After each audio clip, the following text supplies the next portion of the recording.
Hey everybody, so a couple of weeks ago, I did a survey in my stories to see what kind of content you all wanted from me. So mixed with that survey, the DMs I get regularly, and my emails, I've learned that on top of weight loss motivation, you all want some sort of entrepreneurial motivation. So I've decided on Monday, I'm going to give you some advice, tips, and tricks that have worked for me. Now, granted, I am no expert, and I do feel like part of my success is because I realize I am no expert. I open myself up to learn something new all the time, and I also allow myself to make mistakes because some of the best learning is hands-on learning, right? So I'm going to try to remember to do these like motivational things every Monday for you all. Feel free to share, like, comments, all that good stuff, so that we can keep this going. Okay, but I hope I don't y'all to death. But know that I have tried to record this for about 5 times. So this 6th time means that somebody out there need to hear this. Okay? Okay. So my tip today is to not overwhelm your consumer with options. And I do have my notes because I'm human as fuck and I can't remember all those things. Not to overwhelm your consumer with options. Why? Because it's hard to assess what will actually work for your business. It's hard to see what sticks.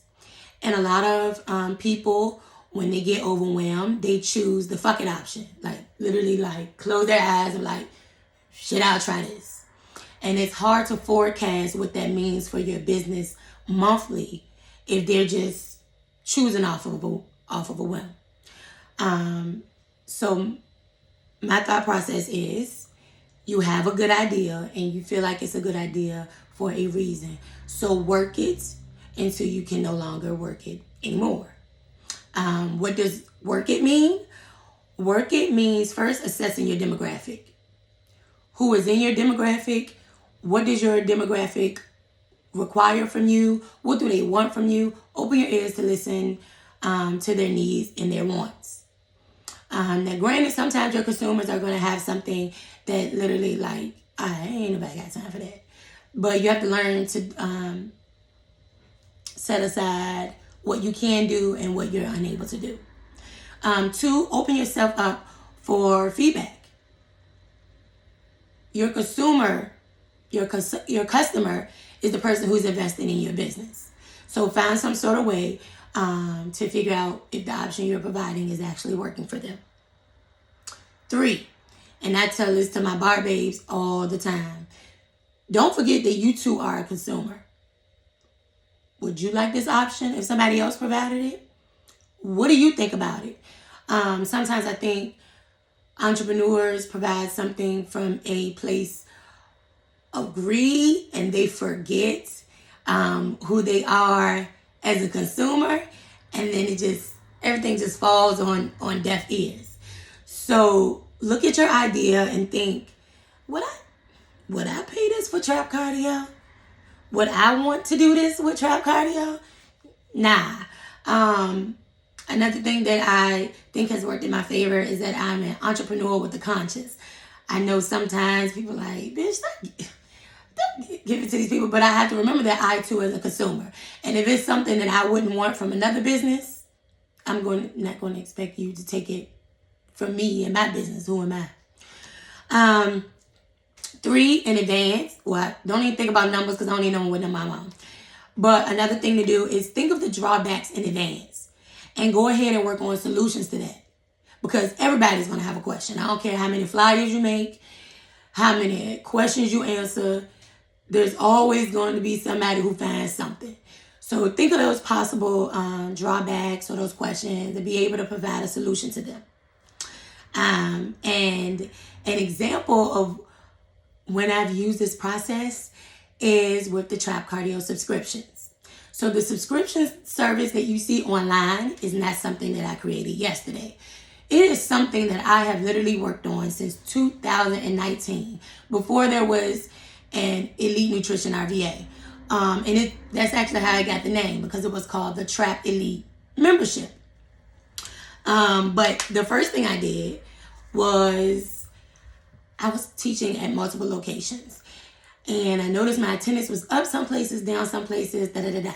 So I'm like, let me provide a treat to those who are willing to show up, but the coins are becoming a bit much. So I started with a punch card, which was buy 3 classes and get the 4th one for free. You would buy those classes. You would pay for those classes one at a time. And it worked until I realized my demographic was full of people who wanted to set and forget it. They had before coming to my classes, they were dropping the kids off at daycare, getting the kids ready for school, fulfilling some sort of obligation. So coming to every class and remember to pay for every class was like an additional hassle. So they wanted to set it and forget it and just walk in, do what they had to do, and go home. So we ditched the buy 3 get 1 free, and we started the Trap Elite membership. It was a membership of $45, which I always had a special like I do now. And we reduced it to $40. And it allowed people to pay for their classes in advance, and they could just set it and forget it. The drawbacks of it we were pen and paper. So I had someone at the door who would literally write down all the names of people who paid in advance, and she would check them off as they entered class. The drawbacks to that were, I figured out, what do I do when my person at the door is unavailable? Because at this point, I'm unable to check everyone in and teach class at the same time. And the entrepreneur with a conscience, I hated the fact that some people, though they would still pay that $40 near the end of the month, I hated the fact that they weren't getting the true value of the membership.